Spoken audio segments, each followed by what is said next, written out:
காட்டுறேன். Hello friends, பாருங்கள் எங்கள் ஒரு குளத்துல அப்படியே படிக்கட்டு 4 படிக்கட்டுக்கும் அப்படியே முங்கிருக்கு. 4 படிக்கட்டு முங்கிருக்குன்னு சொல்ல வந்தேன். இப்போ பாருங்கள். ஆமாம் பாருங்கள். ஆமாம் ரொம்ப பெருமையாக இருக்கும். இந்த எருமையை பாருங்கள், கொஞ்சம் நல்லாயிருக்கும். நீங்கள் எவ்வளோ பாருங்கள்.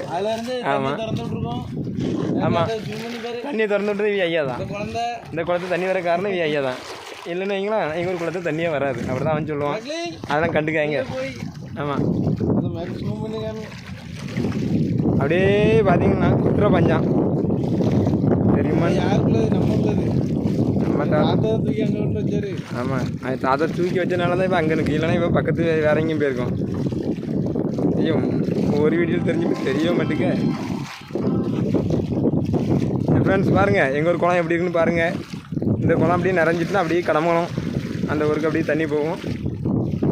அப்படியே அங்கேயே நிறைஞ்சிட்டுனா அந்த விவசாயிகளும் சந்தோஷமாக இருப்பாங்க. எல்லோரும் நல்லா இருக்கணும். அதனால் இன்னும் ஒரு 2 நாள் மழை இருக்கணும். மழை இருந்தால் தான் இங்கேருந்து தண்ணி அங்கே மர போகும். ஆமாம் மேலேருந்து மழை பெய்யும் பார்த்துக்குங்க. இவன் மூஞ்ச பார்த்தா எப்படி பெய்யணும் உங்களுக்கு தெரியுங்களா? ஆமாம் அங்கே பார்க்க அங்கே ஒன்றும் இல்லை. இவன் மூஞ்ச பார்த்தா அப்புறம் அங்கே பார்க்காங்க. கண்டிப்பாக மழை வராது. அது வெறும் பேச்சு. பாட்டு தான் அப்படி இருக்கும், செயலில் ஒன்றும் கிடையாது. அதனால் அதை நம்பாங்க.